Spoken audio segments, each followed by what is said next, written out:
में कोई विरुद्ध बात यदि बोली जाती है तो ऋषि मुनि विरोध करेंगे कि यह धर्म से विरुद्ध है। और महत्वपूर्ण बात यह है कि भगवान श्री कृष्ण की उपस्थिति में यह कही जा रही है बात। स्वयं भगवान जहां उपस्थित है उनकी उपस्थिति में, और फिर मरता आदमी झूठ नहीं बोलता। पितामह भीष्म की ये अंतिम स्थिति है जीवन की।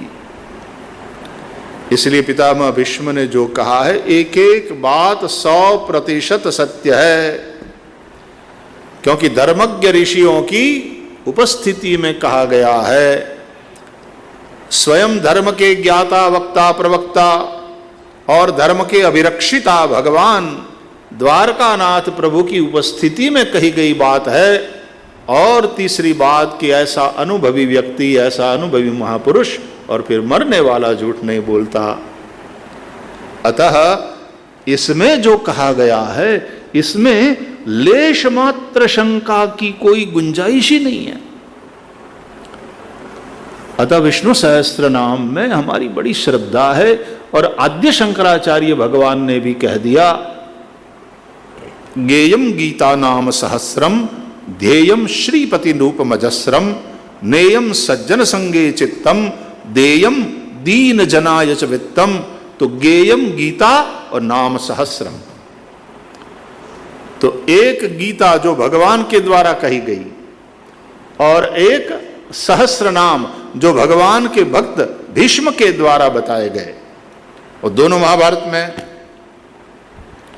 तो दोनों का कितना ज्यादा महत्व है कि आद्य शंकराचार्य भगवान कहते हैं गेयम गाने योग्य ये दो है, गीता नाम सहस्रम। तो हम लोगों ने चर्चा करी थी कि गीता का भोजन करने के उपरांत, गीता के प्रवचन ऐसा ही है जैसे भोजन करते हो, लेकिन फिर सहस्त्र नाम वो ऐसा ही है कि भोजनोपरांत थोड़ा जल पी लेना चाहिए, ज्यादा नहीं, थोड़ा सा जल पी लेना चाहिए। बिना जल के भोजन के लिए हम बैठते ही नहीं हैं।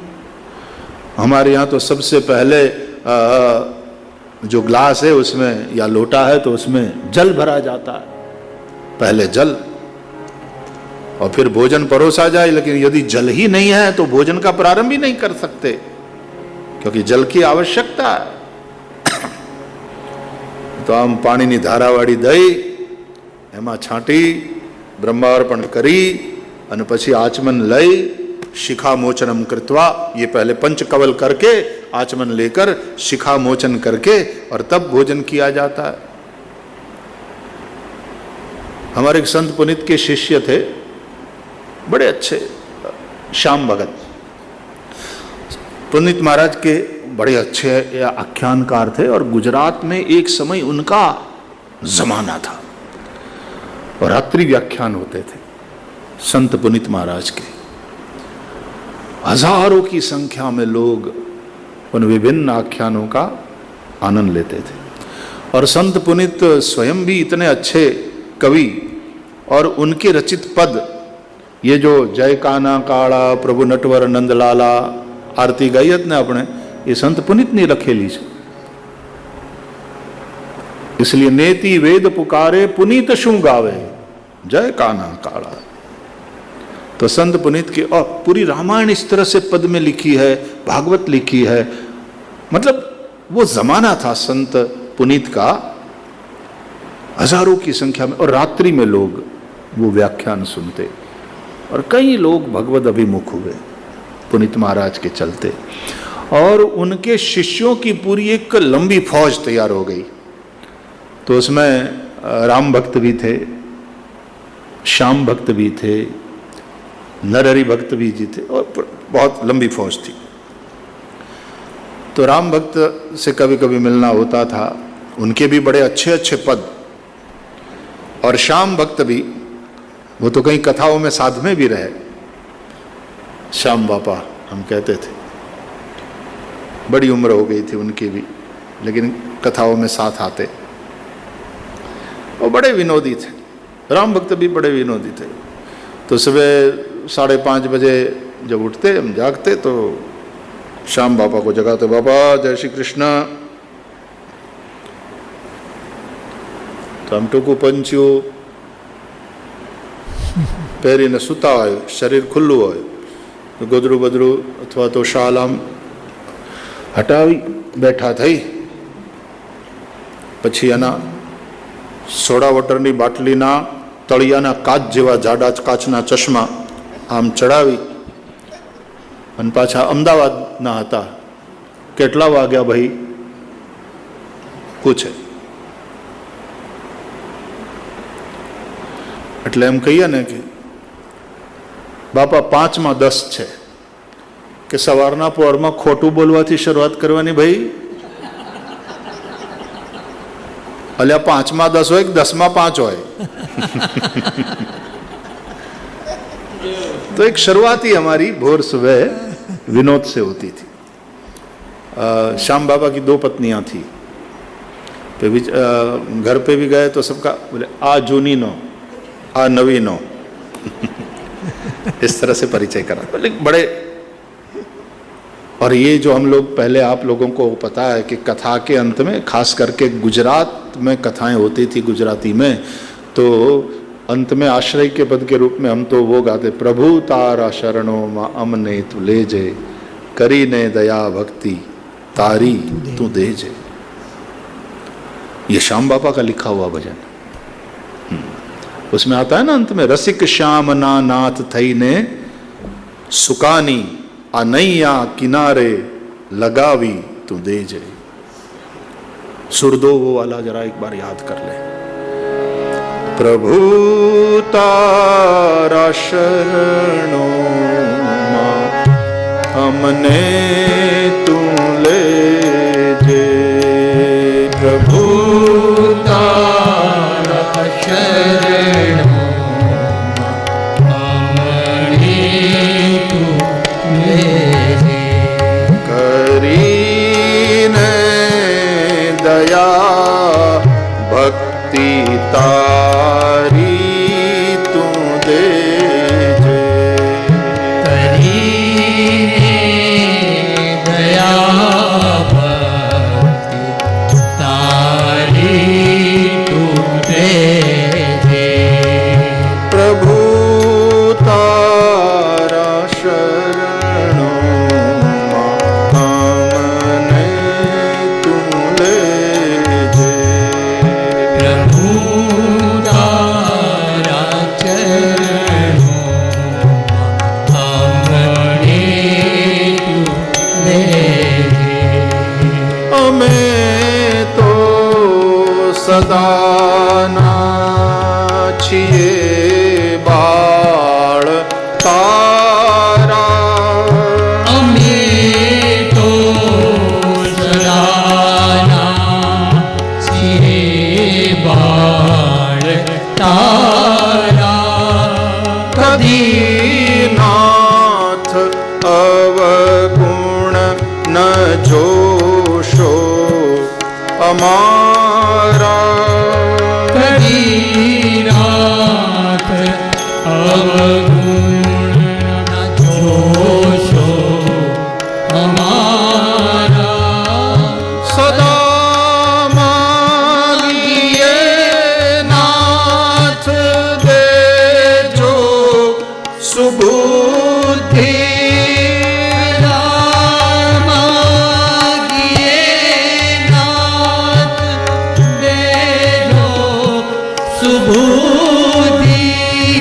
विनंती અમારી છે ઓરમાં તું લેજે. આ વિનંતી અમારી છે ઓરમાં તું લેજે. પ્રભુ તારા શરણો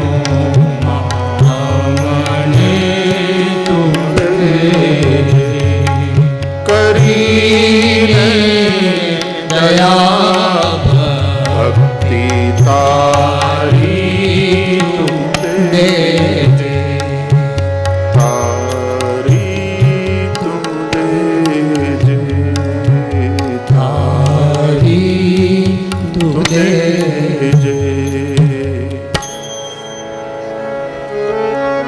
सुंदर सरल भावपूर्ण पद ये हुआ करते थे।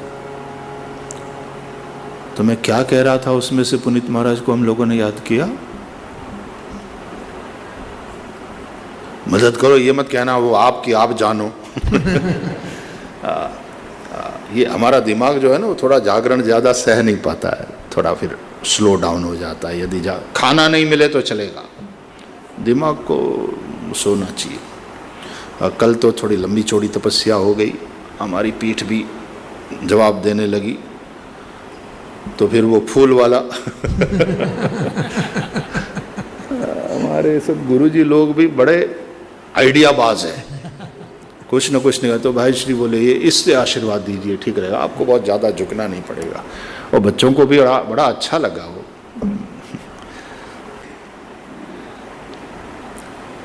तो श्याम भगत और हम जब भोजन करने बैठते और फिर यूं जल का वो चारों तरफ थाली के आसपास या पत्रावली के आसपास धारा देते, तो श्याम भगत विनोद करते, श्याम बाबा विनोद करते, बोल धारावाड़ी दे दो भाई के शू काम देवानी, तो मई कीड़ियों न पे ही जाए भाई।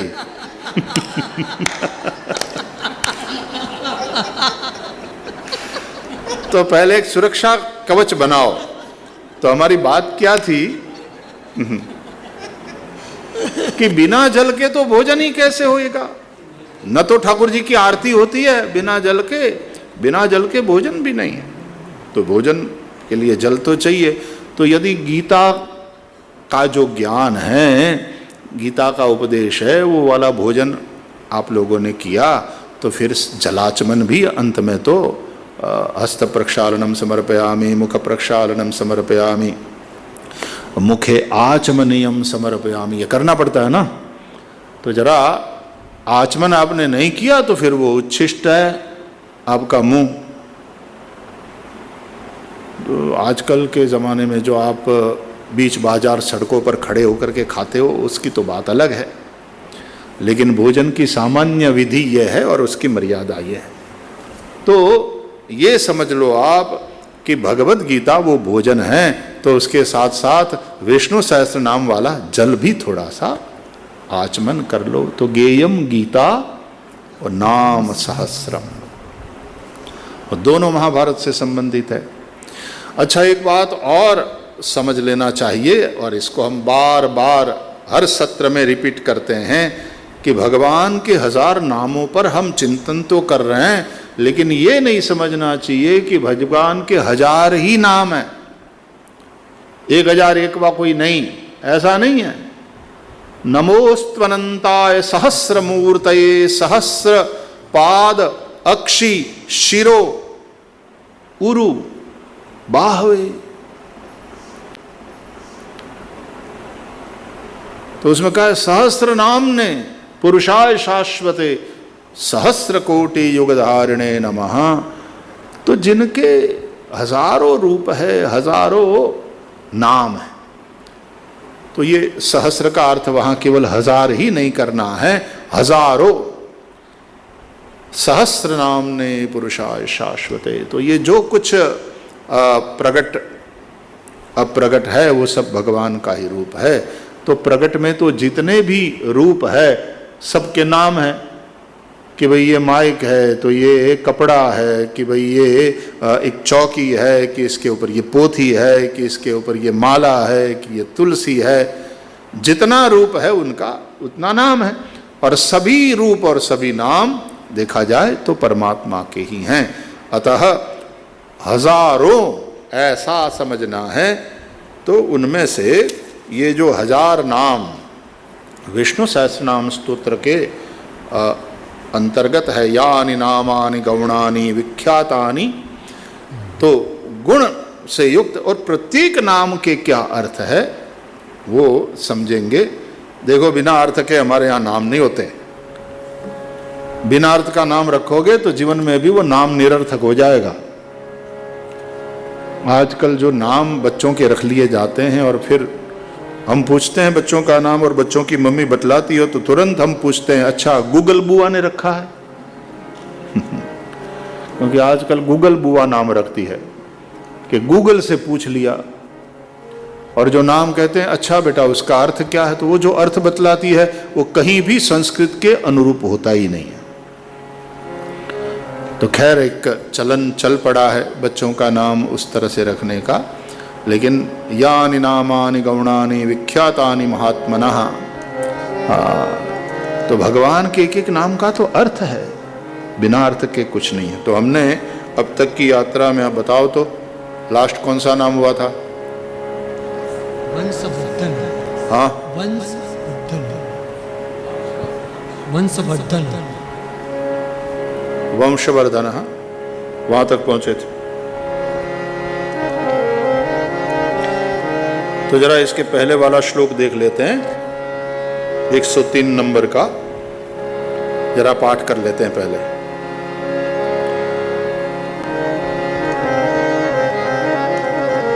अणुर्बृहत् कृशः स्थूलो, अणुबृहत् कृशो। कहाँ गई तुम्हारी आवाज? अणुर्बृहत् कृशः स्थूलो, अणुबृहत् कृशः स्थूलो, गुणभृन्निर्गुणो महान्, गुणो महान्, अद्रुतः स्वद्रुतः स्वास्यः, अद्रुतः स्वद्रुतः स्वास्यः, प्राग्वंशो वंशवर्धनः, प्राग्वंशो वंशवर्धनः। तो वंशवर्धनः पर हमने चिंतन किया था। भगवान वंश को बढ़ाने वाले हैं, वंशवर्धनः। लेकिन उसके पहले वाला नाम है प्राग्वंशः। वंश को बढ़ाने वाले तो है भगवान, लेकिन ये वंश परंपरा शुरू हुई उसके पूर्व, या तो जिनसे ये वंश परंपरा शुरू हुई ये भी भगवान है। तो प्राग्वंशः, उन्हीं से ये वंश परंपरा शुरू हुई, इसलिए भगवान सबके बाप का बाप है, जगत पिता है, जगत कारण है। और उन्होंने ही जगत प्रपंच रूप इस वंश को बढ़ाया है, फैलाया है। ये जो जगत प्रपंच है, जगत प्रपंच का मतलब है जगत है। जगत प्रपंच शब्द शायद तुम्हारे लिए थोड़ा कठिन हो जाए, यानी ये जो भी है, ये पहाड़ है, ये नदियां है, तो ये जो पशु पंछी कीट जो भी है, जगत प्रपंच रूप ये जो वंश है उसको बढ़ाने वाले भगवान ही हैं। और जब ये वंश नहीं था तो तब से वो परमात्मा है, प्राग्वंशः और वंशवर्धनः। अच्छा,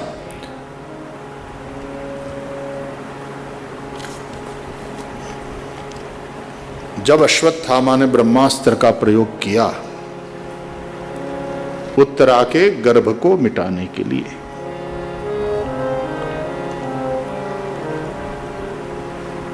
उसके पहले क्या कर चुका है वो?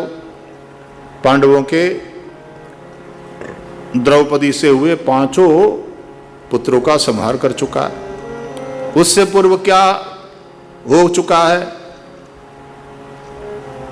बोले अर्जुन जी का और सुभद्रा का वीर पुत्र अभिमन्यु, वो वीर गति को प्राप्त हो चुका है। तो एक होनहार अभिमन्यु वो वीर गति को प्राप्त हो चुका है। फिर द्रौपदी के 5 पुत्रों का संहार हुआ। अब बचे 5 पांडव, और पता चला अश्वत्थामा को कि पांडवों के वंश को आगे बढ़ाने वाला एक बालक शहीद हुए, वीर गति को प्राप्त हुए, वीर गति को प्राप्त हुए, ये हमारा शब्द है। तो उस अभिमन्यु की विधवा पत्नी उत्तरा के उदर में एक बालक है, तो उससे वंश चलेगा पांडवों का। इसलिए फिर अश्वत्थामा ने 5 पांडवों को मारने के लिए 5 बाण और उत्तरा के उस गर्भस्थ शिशु का नाश करने के लिए ब्रह्मास्त्र का प्रयोग किया।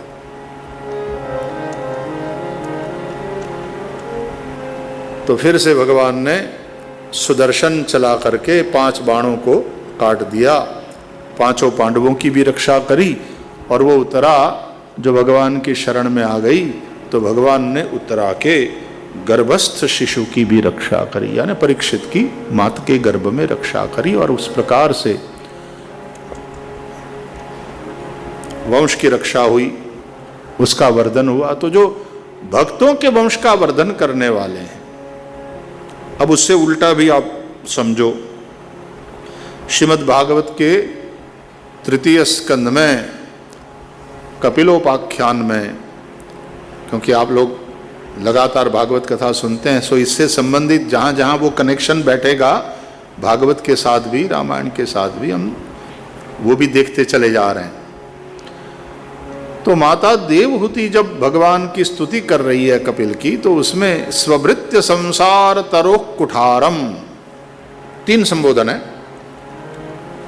तन्त्वागताहं शरणं शरण्यं स्वभृत्य संसार तरोः कुठारम जिज्ञासयाहं प्रकृतेः पुरुषस्य नमामि सद्धर्म विदां वरिष्ठम।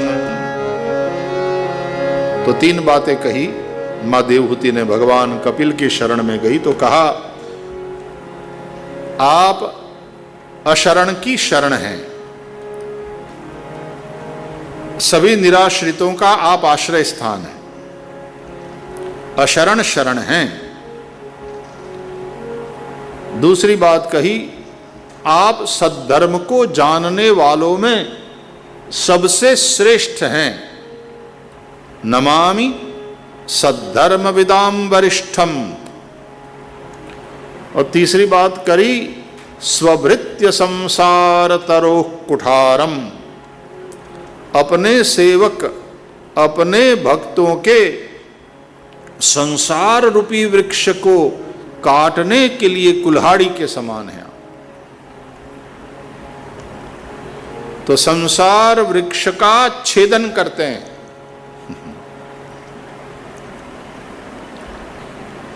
अच्छा, नरसिंह मेहता जैसे कोई पागल भक्त होते हैं जो भगवान से प्रार्थना भी करते हैं कि प्रभु बस मेरा वंश न चले, ऐसा मैं मांगता हूं। अच्छा, खैर बुद्धिज्म में तो जन्म लेना ये कहीं न कहीं किसी अपराध के कारण है, ये माना गया है। और किसी को जन्म देना ये भी गड़बड़ वाली बात है कि ये लोग, ये माँ बाप तुम्हें संसार में ले आए और तुम्हारा कोई अपराध था जिसके कारण इस दुख रूप संसार में तुमको आना पड़ा। तो इन सब मान्यताओं के चलते मुझे तो लगता है कि बुद्धिज्म में तो बर्थडे नहीं मनाते होंगे, लेकिन मैंने देखा कि मनाया भी जाता है। तो क्यों मनाया जाता है वो तो समझेंगे हम तो इस विषय में थोड़े अज्ञानी हैं। लेकिन नहीं, जन्म ही जब दुख रूप है तो और सर्वम दुखमयम ये वाली विचारधारा है, तो उसमें हम लोग तो सेलिब्रेट करते हैं बर्थडे। अच्छा, ना करो तो बच्चे भी थोड़े नाराज हो जाते हैं। पत्नी की बर्थडे आप भूल गए तो भी पत्नी नाराज हो जाती है। तो ऐसे में नरसिंह मेहता जैसे महापुरुष का ये मांगना भगवान से कि मेरा वंश न चले,